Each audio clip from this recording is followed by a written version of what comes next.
பெயராலே நமக்கு உதவி உண்டு. விண்ணையும் மண்ணையும் படைத்தவர் அவரே. நம்மிடையே வாழ்ந்து இறந்து போன இறைவனின் அடியார் எஃப் அல்ஃபோன்ஸுக்காக மன்றாடுவோம்.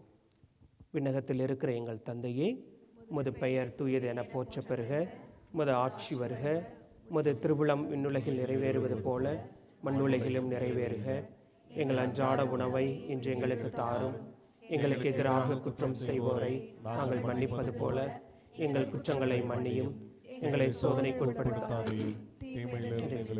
ஆமென். மன்றாடுவோமாக. இறைவா, இரக்கம் காட்டுவதும் மன்னிப்பு அளிப்பதும் உமது இயல்பு. ஆகையால் உமது திருவடிகளுக்கு வந்துள்ள திருமதி அல்ஃபோன்சாவின் ஆன்மா மீது இரக்கம் கொண்டு அவருடைய இன்று 30வது நாள் இறந்த நாளை நாங்கள் நினைவு கூறும் வகையில் அவருடைய மகன் விக்டர், அவருடைய குடும்பத்தினர் உமக்கு செலுத்தும் ஜெபங்களை ஏற்று அவரது குற்றங்களையும் அவற்றுக்குரிய தண்டனையும் மன்னித்து அமைதியையும் முடிவில்லா வாழ்வையும் தந்திடுமாறு எங்கள் ஆண்டவராகிய கிறிஸ்து வழியாக உம்மை மன்றாடுகின்றோம். ஆமென். தந்தை, மகன், தூய ஆவியாரின் பெயராலே ஆமென்.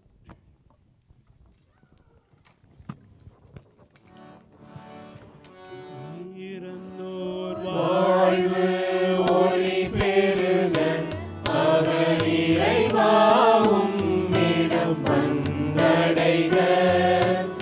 இறந்தோர் வாழ்வு ஒளி பெருக அவர் இறைவா உம்மிடம் வந்தடைக. விண்ணொளி அவர் மேல் ஒளிந்திடுக. விண்ணொளி அவர் மேல் ஒளிந்திடுக. புவியிலும் அவர் நினைவு